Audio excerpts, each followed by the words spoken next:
As the number of Oklahomans going to college is increasing, state appropriations for higher education have been going the other direction. Keeping the quality of instruction high is a challenge every Oklahoma college and university is now facing and expects to face for some time to come. There are now more than 16,000 new students enrolled in Oklahoma's colleges and universities. Over the last 4 years, however, higher education budgets have been cut by more than 9%, and for this year it was flatlined. Randy Butler is president of Southwestern Oklahoma State University in Weatherford, where working with ever tighter budgets has become standard operating procedure. We constantly struggle financially, and of course Oklahoma is not unique, but many states have declined to increase higher education budgets. We've had to look at many different things, efficiencies. That means increased costs for students, which forces colleges and universities to balance making higher education affordable while maintaining quality and keeping the lights on. President Butler says Oklahoma institutions are staying competitive so far. If you just go to our west across the border, those regional universities, their costs are $50 to $75 per credit hour higher than ours are. During the 2012-2013 school year, more than 31,000 students will take at least one course at Oklahoma City Community College, a diverse group of people who range from newly graduated high school students to older adults. Dr. Paul Seacrest is president of OETA. He says for many of its students, going to college isn't so much a matter of money as it is the services that help remove obstacles to going back to school.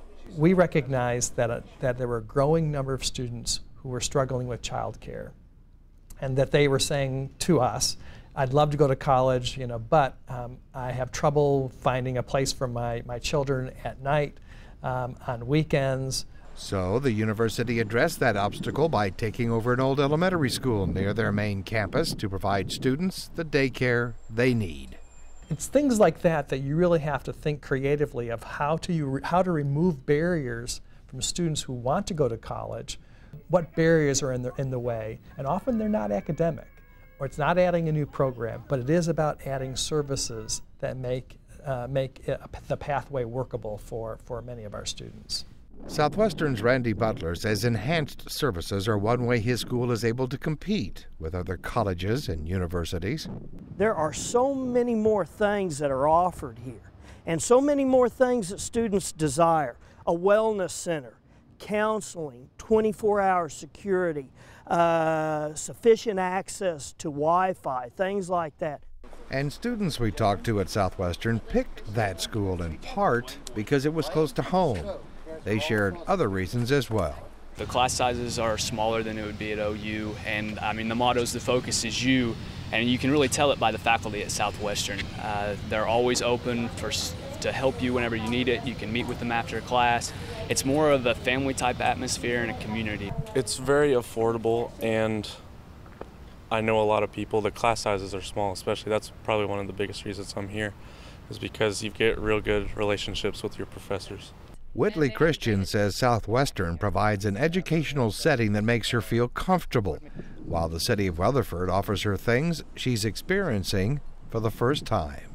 Yeah, I'm really excited about the Walmart. I've never lived in a town that had a Walmart. While Southwestern students see their school as still very affordable, at Oklahoma State University, concern is growing over the cost students face. Zach knows he will have tens of thousands of dollars in student debt when he graduates. There's a lot of fees that they throw into tuition and everything that I kind of wish we could opt out on. I know they recently raised tuition again for various reasons, and that kind of frustrates me as someone who doesn't have parents paying for my tuition.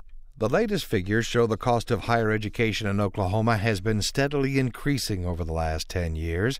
Full-time students attending a large research university now face a tab in excess of $16,000 for the current class year. At a regional university, that cost falls to just over $11,000. At a community college, it's just above $9,000, and nearly $11,000 for a technical school. Those are figures that are averages. The numbers nearly double for out-of-state students. We also have to keep in mind that we've got to be able to offer quality. That's why we've had to look to tuition increases. As I always said, we want to be affordable, but we don't want to be cheap. State appropriations for Oklahoma City Community College and Southwestern Oklahoma State University cover about 45% of their budget. In the 1980s, the appropriation was closer to 75%. Dr. Sechrest says much of that difference is now being made up by students. 80% of OCCC students have jobs, and 40% of them are full-time jobs held by full-time students. Sechrest says when students are making that kind of commitment, the school has to do the same, even if the funding keeps going down.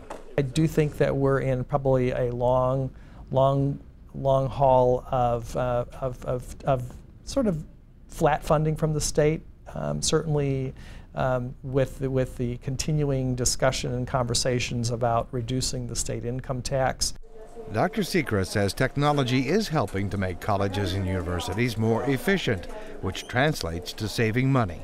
I do see an increasing role for technology-assisted student services, more online classes, just more automation to some of the things where we would normally hire another advisor, another counselor, another faculty member. We're going to have to think about how we use technology to be as efficient as possible.